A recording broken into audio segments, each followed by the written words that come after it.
Assalamualaikum warahmatullahi wabarakatuh. Nama saya Nur Fitriani. Ini 17/4/04/2008. Saya akan mempresentasikan bedah buku saya yang berjudul Perilaku Menyimpang pada Pendekatan Sosiologi. Yang pertama yaitu judul buku Perilaku Menyimpang Pendekatan Sosiologi. Tahun terbitnya yaitu 2009. Penulisnya ialah Dr. Andes Joki, MS Siahaan, MSI.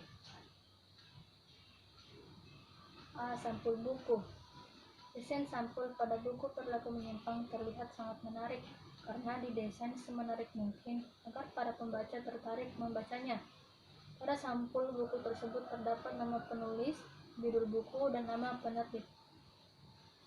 Tata letak tulisan atau layout pada buku ini sudah sangat baik dan telah memperhatikan secara detail penggunaan layout.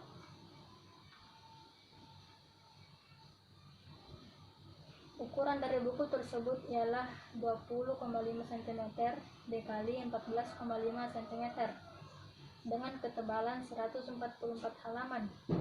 Jenis kertas pada sampul buku ini digunakan ialah jenis kertas HVS jilid soft.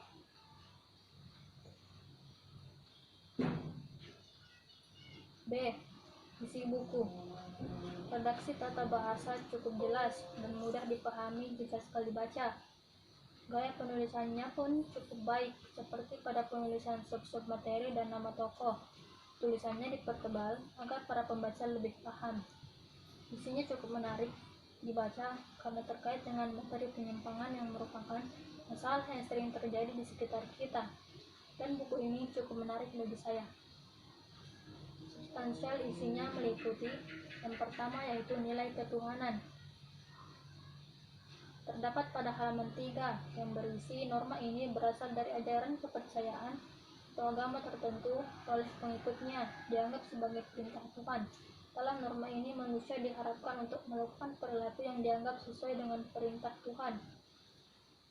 Tujuan norma ini adalah untuk menyempurnakan manusia dengan melakukan perbuatan baik dan menghindari perbuatan jahat. Pelanggaran terhadap norma ini akan mendapatkan reaksi yaitu dosa. Yang kedua yaitu nilai edukatif. Nilai edukatif terdapat pada materi pengendalian sosial, yaitu pada halaman 81 paragraf kedua. Pengendalian sosial adalah cara menghadapi perilaku yang dianggap melanggar norma sosial. Adapun tujuan dari pengendalian sosial ini adalah memastikan atau paling kurang berusaha memastikan konformitas terhadap norma. Masyarakat bersikap konformis terhadap norma karena mereka tidak punya pilihan lain. Yang ketiga yaitu praktis. Terdapat pada halaman 9 paragraf ketiga dan halaman 10 paragraf pertama. Bila berbicara mengenai penyimpangan di masyarakat, perhatian kita akan tertuju pada perilaku yang tidak sesuai dengan yang diharapkan oleh masyarakat. Apa yang dianggap menyimpang terkadang hanyalah moda atau kebiasaan baru. Sebagai contoh, di Indonesia pada tahun 1970-an, penggunaan celana jeans oleh remaja perempuan pada saat itu merupakan hal yang tidak umum dan dianggap aneh oleh masyarakat.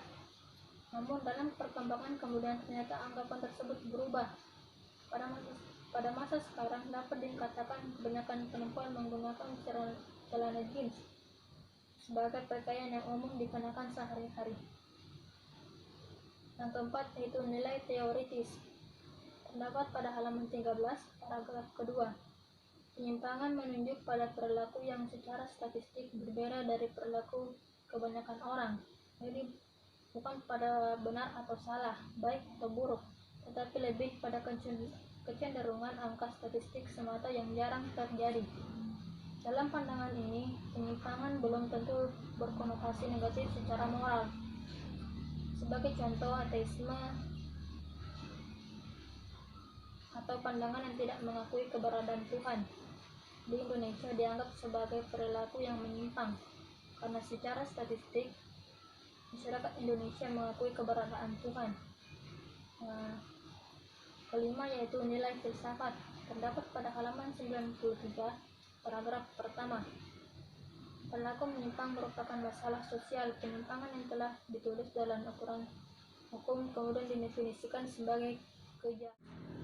Yang keenam yaitu nilai kemanusiaan. Terdapat pada halaman 92 bagian F yang berisi keluarga dalam arti luas atau sempit yang dapat dianggap mempunyai hubungan paling kuat dengan yang bersangkutan. Perhatian pada keluarga dalam pencegahan ini tidak boleh diabaikan karena pengaruh positif atau negatif ikatan keluarga dapat mempengaruhi pelaku kejahatan. Pengembangan ikatan keluarga yang positif dan membantu banyak dalam usaha pencegahan kejahatan atau menjadi korban kejahatan. D yaitu kaitan buku dengan pengembangan kompetensi sebagai calon guru IPS. Yang pertama yaitu kompetensi profesional, terdapat pada halaman 81 yang berisi kemampuan pengusahaan materi pembelajaran secara luas dan mendalam. Dan pada buku yang berjudul Perilaku Menyimpang terdapat materi yang berjudul Pengendalian Sosial. Pengendalian sosial merupakan sikap menyimpang yang harus mampu kita kendalikan sebagai calon guru IPS. Yang kedua yaitu kompetensi pedagogik, terdapat pada halaman 82. Kompetensi pedagogi adalah kemampuan guru dalam mengelola pembelajaran peserta didik, seperti halnya dengan perilaku menyimpang. Cara menghadapinya harus ada pengendalian sosial. Dalam pengendalian itu sendiri, kita harus mampu mengelola atau memilah bentuk pengendalian sosialnya sesuai dengan perilaku menyimpang tersebut. Ketiga, kompetensi kepribadian, terdapat pada halaman 36. Kompetensi kepribadian adalah kemampuan personal yang mencerminkan kepribadian yang mantap, stabil, dewasa, arif, dan berwibawa, menjadi teladan bagi peserta didik, dan berakhlak mulia. Perilaku menyimpang erat kaitannya dengan alkoholik, homoseksual, penjahat, atau orang yang memiliki keterbelakangan mental. Semua hal itu harus mampu kita antisipasi agar kompetensi kepribadian ini tercapai. Keempat yaitu kompetensi sosial, terdapat pada halaman 85. Kompetensi sosial adalah kemampuan seseorang berkomunikasi, bergaul, bekerja sama, dan memberi kepada orang lain. Dalam materi pengendalian sosial terdapat bentuk pengendalian sosial melalui sosialisasi. Pengendalian terhadap seseorang dapat dilakukan dengan cara sosialisasi. Tahap terpenting ialah mempelajari sikap dan perasaan yang dapat membuat peran tersebut menjadi menarik. Selanjutnya yaitu kontribusi buku terhadap materi pembelajaran IPS yang berkesesuaian dengan materi mata pelajaran IPS dalam kurikulum 2013. Yang pertama yaitu konsep dasar, yaitu terdapat 3 konsep yang tidak bisa lepas bila kita membicarakan manusia dalam hubungannya dengan masyarakat, yaitu interaksi sosial, proses sosial, dan produk sosial. Ketiga konsep ini saling berkaitan antara yang satu dengan yang lainnya. Di dalam masyarakat, individu melakukan interaksi dengan individu lainnya. Selama interaksi tersebut berlangsung, terjadi mekanisme yang dinamakan sebagai proses sosial. Kemudian pada akhirnya, proses sosial ini akan melahirkan produk sosial yang dikenal dengan norma. Yang kedua yaitu topik-topik dari subjek. Terdapat 2 topik, yang pertama yaitu perilaku menyimpang dan yang kedua yaitu pengendalian sosial. Yang ketiga yaitu tema-tema dari berbagai lingkungan dan masyarakat.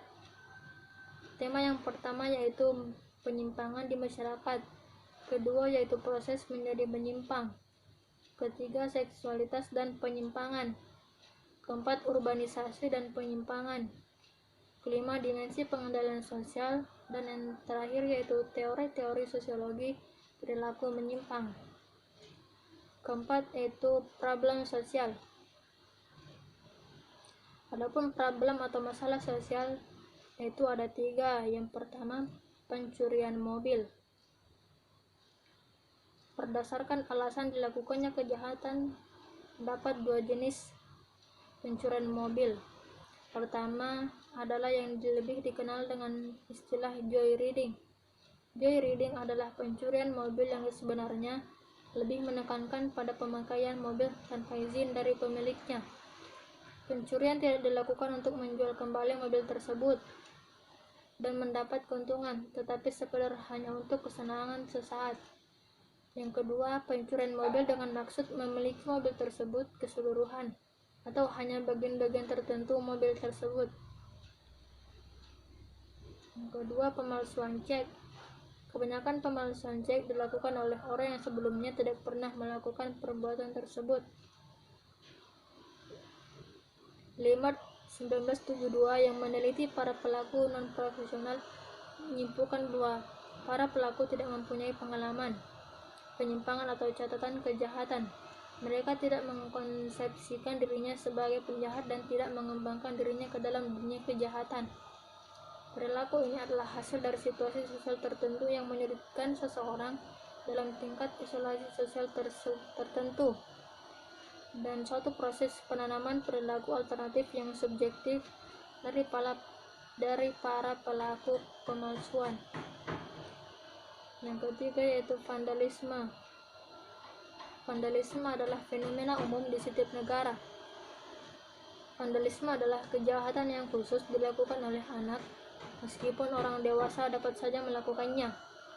Sasaran vandalisme biasanya adalah sekolah dan segala isinya. Sasaran umum di taman seperti rambu lalu lintas, kamar kecil, telepon umum. Secara umum reaksi sosial terhadap pelaku vandalisme yang bersifat sementara ini tidak begitu kuat, kecuali bila kerugian atau kerusakan yang diakibatkan sangat besar.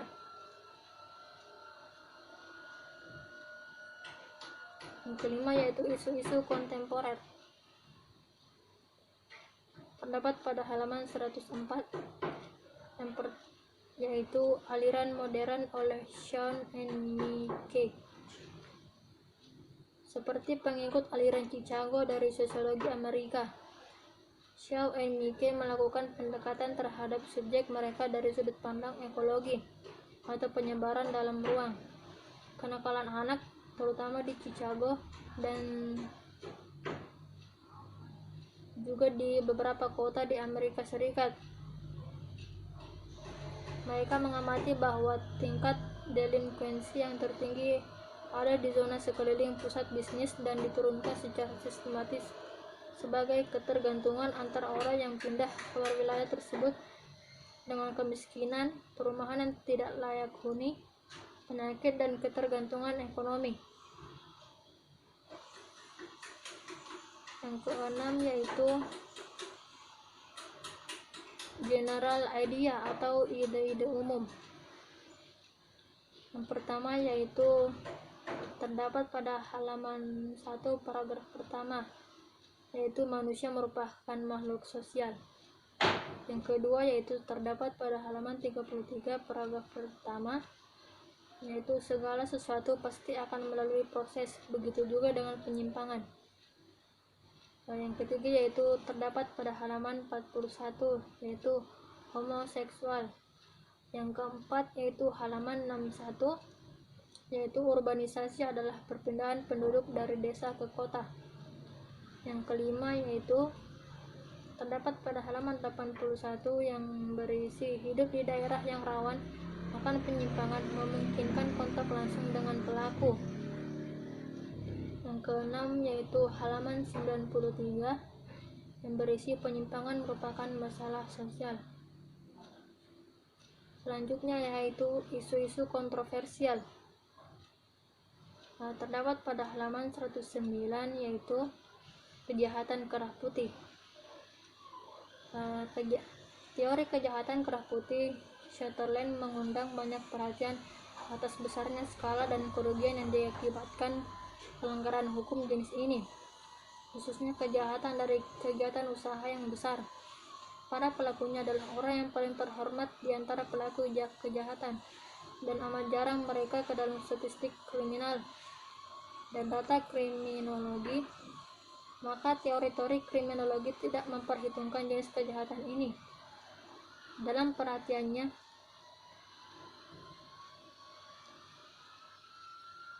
Contoh, kejahatan kedah putih di Indonesia antara lain. Beberapa akhir ini banyak kasus korupsi yang dilakukan oleh wakil rakyat. Mungkin Anda telah mengetahui bahwa Komisi Pemberantasan Korupsi atau KPK telah berhasil menyeret sejumlah tersangka yang terkait dengan kasus aliran dana BI ke DPR. Misalnya Hamka Yamdu dan Antoni Z. Aduin pada tanggal 17 April ditahan karena ditetapkan sebagai tersangka kasus aliran dana Bank Indonesia ke DPR. B. Kelebihan dan keterbatasan buku. Yang pertama yaitu kelebihan. Menurut saya kelebihan dari buku Perilaku Menyimpang tersebut, penulisan bukunya sangat rapih dan penulisan bahasanya sangat mudah dipahami. Jika kita membacanya sekali, kita bisa sangat mudah memahaminya. Kekurangan dari buku tersebut ialah pada penulisannya terdapat beberapa huruf yang tidak terlihat jelas atau kabur, dan warna dari bukunya hanya satu macam, yaitu warna hitam saja.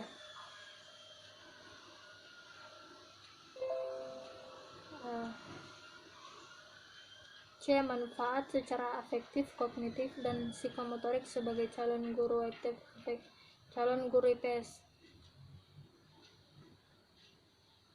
Yang pertama, kognitif. Sebagai calon guru IPS, manfaat secara kognitif ialah dapat membantu proses pengetahuan dan pemahaman akan perilaku menyimpang yang terjadi di lingkungan sekitar kita. 2. Afektif. Sebagai calon guru IPS, manfaat secara afektif ialah pembaca bisa lebih memahami atau watak perilaku masyarakat yang menyimpang dan bisa lebih mengontrol diri agar tetap terjaga dari sikap-sikap kriminalitas. 3. Yaitu psikomotorik. Sebagai calon guru IPS, ranah psikomotorik adalah ranah di mana skill atau kemampuan belajar seseorang dapat menerima pelajaran sangat penting. Disinilah peran sebagai calon guru IPS sangat dibutuhkan. Dan yang terakhir yaitu profil penulis. Petrandes Djoki MS Siahaan MSI lahir pada 12 Desember 1951 di Palembang, Sumatera Selatan. Ia menyelesaikan pendidikan sarjana muda kriminologi di Fakultas Ilmu Sosial Universitas Indonesia tahun 1978 dan 1996 melanjutkan pendidikan magister di program studi sosiologi kekhususan kriminologi di Universitas Indonesia. 5 November 2008 lulus sertifikasi dosen dari Departemen Pendidikan Nasional Republik Indonesia. Tadi presentasi bedah buku umum sosiologi dari saya. Lebih dan kurangnya mohon dimaafkan. Wassalamualaikum warahmatullahi wabarakatuh.